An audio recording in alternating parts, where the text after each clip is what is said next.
On Sunday, November 5th of this year, I will be at DebateCon 4. I actually have 2 debates scheduled, one with Destiny, one with somebody called CSP Cypher. Links to get you tickets are in the description of this video. Come out, see me, meet me, have a great time. We are now years in to this experiment of defunding the police, the slogan put forward by the left wing that told us the actual problem with criminality wasn't the criminals committing crimes, it was actually the police department having money in order to deal with the criminals committing crimes. And few places have embraced this toxic ideology more than the city of Seattle. You'll remember they actually cut the salary of their black female police chief in order to signal to the woke that they were down with the cause. And over the past couple of years, they've actually reduced their police budget by a total of 13%.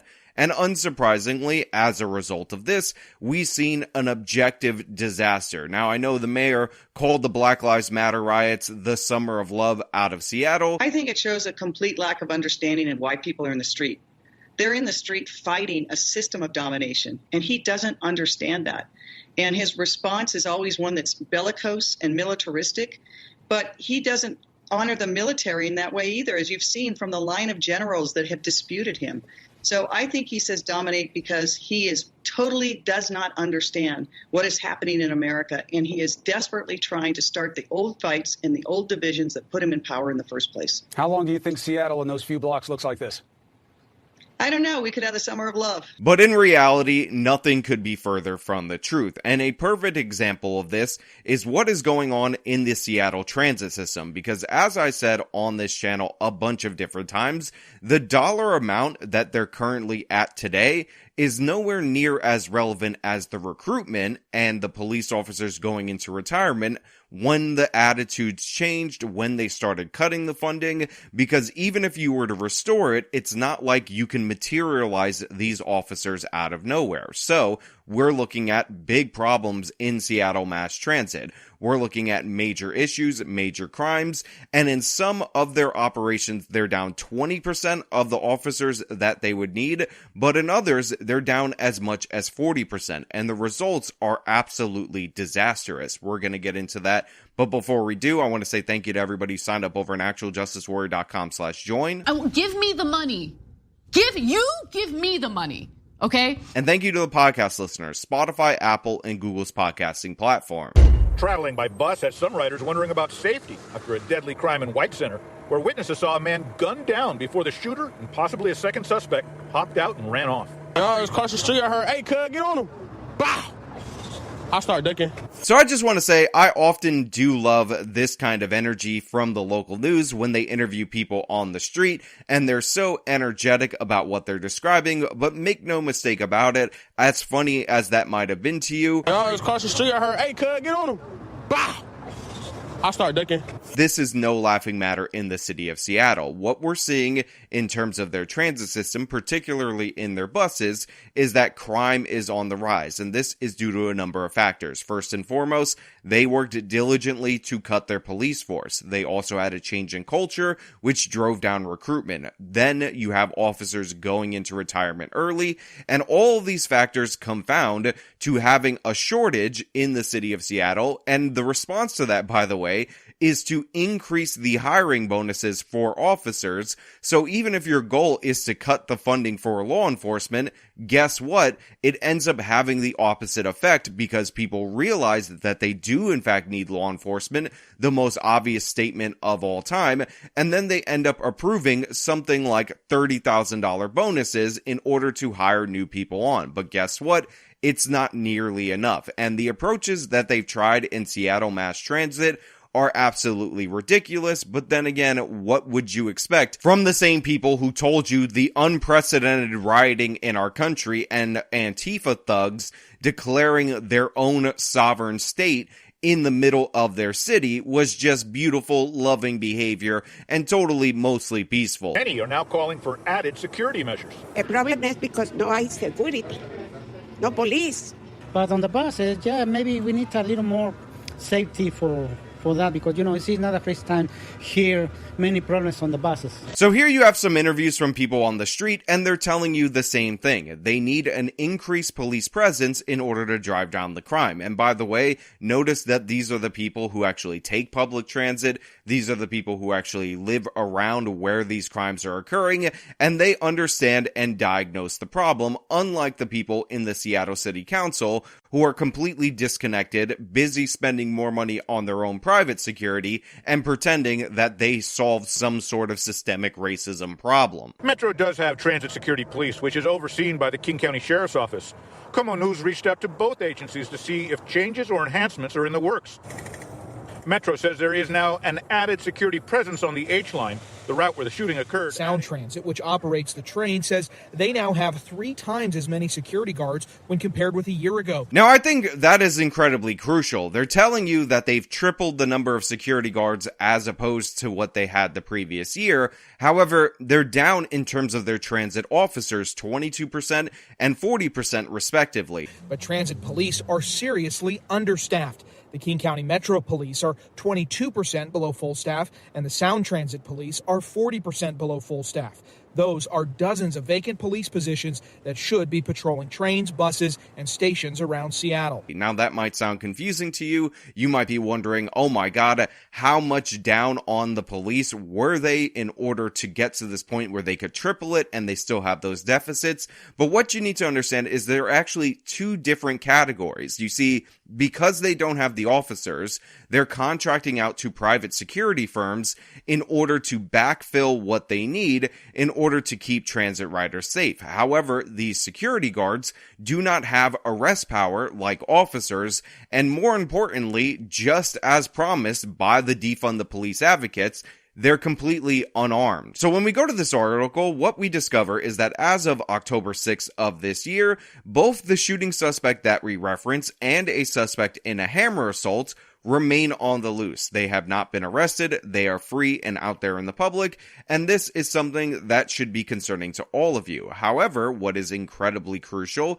is that they've actually doubled their patrols, even though they've tripled their staff. However, these are unarmed guard patrols, which means their response time has been cut in half from 10 minutes to 5 minutes. However, they're not able to interact with these violent criminals in the way that officers do. Police are still trying to find out who killed a man on this Metro bus. They brought a body out, but he was already dead. Other passengers witnessed the shooting, which comes just days after 2 passengers were attacked with a hammer at a Seattle train station. Police are still searching for this guy. Like they have him on cameras in the train. In the last few months, at least 2 train passengers have been stabbed, and a rider in Soto was beaten with a rock. I mean, just think about the problem that they're dealing with in these transit systems. You have shootings, you have hammer attacks, you have rock attacks, you have drug usage, you have people getting violent just with regular fistfights, and yet your security guards are supposed to engage with all of that using hand-to-hand combat. They're supposed to get into a karate battle with all of these people, which obviously is not going to lead to the same positive results that an officer trained and prepared to deal with situations that can escalate will actually yield. This is one of the reasons why, even though they're loading up on this security, the fact that they're completely defanged in the city of Seattle really goes to show you that nothing is actually going to get done. And by the way, the city council actually knows this. They're fully aware of this, and they have another strategy to force you to ride their dangerous transit system, even though they have no real interest or capability of protecting it. We will get to that a little bit later, but I think it's absolutely crucial for you to understand the kind of violence that is going on this system. Riders are watching their backs. It's tragic, to be honest. People get stabbed. You see people like this a lot, like in public, and it's hard to know whether they're actually a threat or not. Transit agencies have been trying to increase security. So yeah, those incidents are absolutely horrible, and with the shooting that we referenced earlier, we can see that the response is to guard up the H-line, which is where it occurred, but again, they're putting 2 unarmed guards on the H-line in order to protect it, and considering the issue particularly over there was a shooting, a basically execution on that bus, it doesn't really seem like unarmed guards with their karate skills are going to be able to deal with that. Ridership on transit has slowly been rebounding since the pandemic, but transit agencies have been criticized for being slow to address drug use on board and protecting riders and train operators. Now, as you see, their ridership is starting to rebound since the pandemic. It's not going back to full force, and part of the reason why is because they've essentially created a death spiral by locking people down in the first place, which strangled the transit system, and then they pivoted to this defund the police thing after the Black Lives Matter riots, and a lot of people just do not feel safe on their transit system. I mean, it is quite telling that every time they interview an everyday person, a normal person in the city of Seattle that actually has to ride the transit system, they diagnose the problem as exactly the same, and that is borne out by the statistics. You think every random individual knows that one transit agency is down 40% in terms of their officers and the other is down 22%? Absolutely not. I think they need to come more police to watch them. But yet, over and over again, they say the same thing because they see it, they interact with it, they remember how it was before, way back in that far-flung year of 2019, and obviously, as I've said multiple times on this channel, if you want the same results of 2019, you should probably reinstitute the same policies of 2019. However, like I said, Seattle is going in a completely different direction. They're doing something that we are actually familiar with in the city of New York. When transit ridership goes down, when people don't feel safe on your rail, on your subway, on your buses, instead of addressing those particular issues, you then declare a financial crisis in the transit system, and then you decide that you're going to go after drivers to try to force them into the mass transit system. And this is exactly what is being proposed in the city of Seattle, because if there's violence on the transit system and they can't address it, obviously it is the fault of the drivers. Today, state leaders will take their first steps towards potentially higher tolls and more tolling hours on Washington highways. And we're talking tolls that could go as high as $18 for some express toll lanes. So as you can see right there, they're proposing increases to their tolls for their express lanes because they feel like the express lanes aren't free of traffic enough, which, by the way, on its own in a vacuum would make perfect sense. But it's the part about funding all these other projects that makes me very skeptical of what's going on. Yeah, Mimi, Kristen, they've been discussing this for a while, and two of the main reasons they keep coming back is that they've learned that during the pandemic with fewer drivers, they were bringing in less revenue, and that revenue is needed to work on much needed projects. The other reason is they think that those express lanes could need some help in terms of congestion. So this is always the trick. This is always the bait and switch. It's been happening forever. You increase the tolls, you say it's going to go to do other projects. Those projects are complete boondoggles, the roads fall into disrepair, so then you have to increase the tolls, but you continually divert money to those failed projects. The commission will discuss 3 potential toll rate increases, which include 2 scenarios going from $10 to $15 per trip. A third option does include rates eventually reaching $18. And you think about, that sounds like a lot already, and in comparison to weekend tolls, say using the 405 express lanes, you can do free tolling for weekends and holidays. So put that in perspective of paying $10 to $15, maybe $18 at some point. We would have a lot better infrastructure in this country overall if the user fees, i.e. the gas tax, which is meant to pay for the roads and bridges in this country, was actually allocated to the roads and bridges in this country. If the tolls, which are additional user fees, did the same, guess what? We would have top of the line infrastructure, and we wouldn't have to hear every 4 years, every 5 years, whenever they want to pass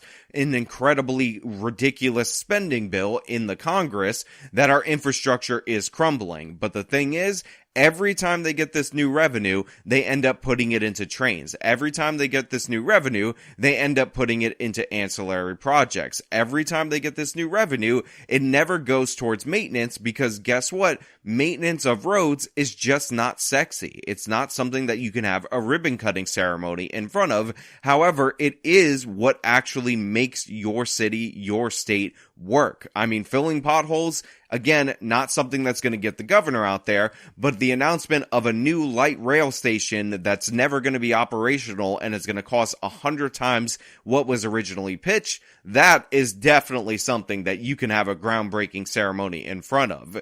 It is ridiculous what is going on in the city of Seattle. It's absurd that their transit crime is this out of hand, that their recruitment for officers is this down, and that they have to spend all this additional funds in order to hire unarmed private security that is powerless to address the problem, but further cripples the system and thus draws the attention and the need from Washington state to increase tolls in order to subsidize these failing operations. This is what we call a death spiral. It is happening in real time. The decline of major metropolitan areas in the United States of America is due to policy. It is not inevitable. However, the way that these people operate is as if there is nothing they can do but continually double down. But hey, those are just my thoughts, so let me know your thoughts down in the comments below. If you like this video, show me by leaving a like, subscribe for more content, follow me on my social media, support me via the support links in the description of this video. This has been me talking about the death spiral in Seattle. Till next time.